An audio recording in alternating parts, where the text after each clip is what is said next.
Defense. To say the 09ers had a pretty good defense last year would be an understatement.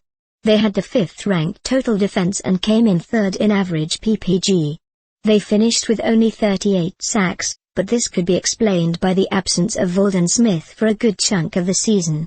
Running on the Niners last year was damn near impossible. They allowed just under 96 YPG and didn't allow a single run play over 30 yards all year, postseason excluded. It starts with the pair of inside linebackers they have. Patrick Willis and Navarro Bowman are both all-pro caliber players. Ahmad Brooks is a good player in his own right on the left side, with Aldon Smith being one of the premier pass rushers in the game on the right. Unfortunately, Bowman is out with a knee injury until around mid-season, according to Jim Harbaugh. Smith may also miss time should Roger Goodell decide to suspend him for his off-season actions. The production these two bring will be very difficult to replace. The defensive line is a bunch of dirty work-type players, headlined by the aging Justin Smith. Starting nose tackle Glenn Dorsey is likely out for the year, so second-year player Quinton Dial or veteran Ian Williams will step in and become the starter up the middle. Ray McDonald is solid on the left side. The secondary is where you find a weakness. While okay last year, the 49ers have lost two key contributors, Carlos Rogers and Dante Whitner. Chris Culliver will have to step up and become San Francisco's #1 corner, which should be making opposing quarterbacks mouth water.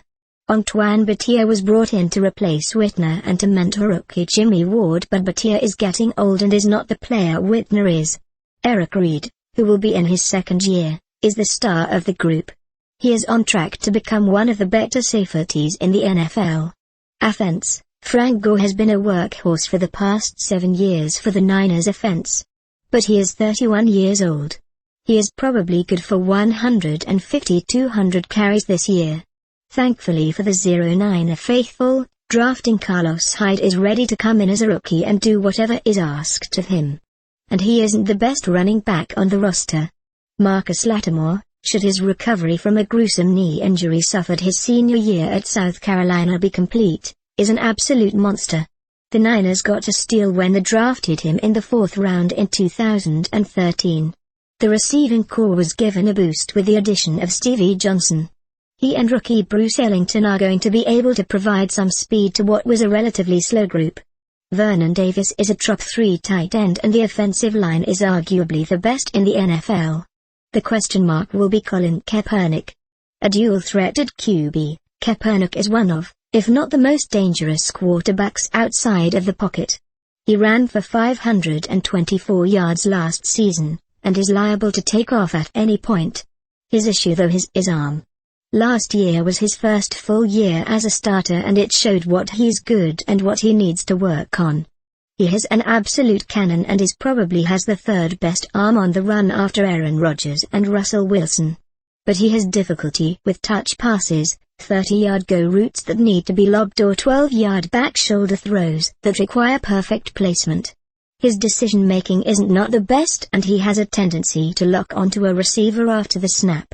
If that player isn't open, he will either force a throw and get lucky, or get picked, or he will tuck and run before looking for other routes. Should he improve those things, this offense could be scary good and scary efficient. Predicted record, 12-4. The defense will sputter early against the Bears, who will score at will with Alshon Jeffrey and Brandon Marshall, but the defense will come into form with a run of fairly easy offenses until the Broncos in Week 7. Once Bowman gets healthy, the defense will go to another level and makes a deep playoff run with the help of an improved receiving core and deeper, fresher running backs.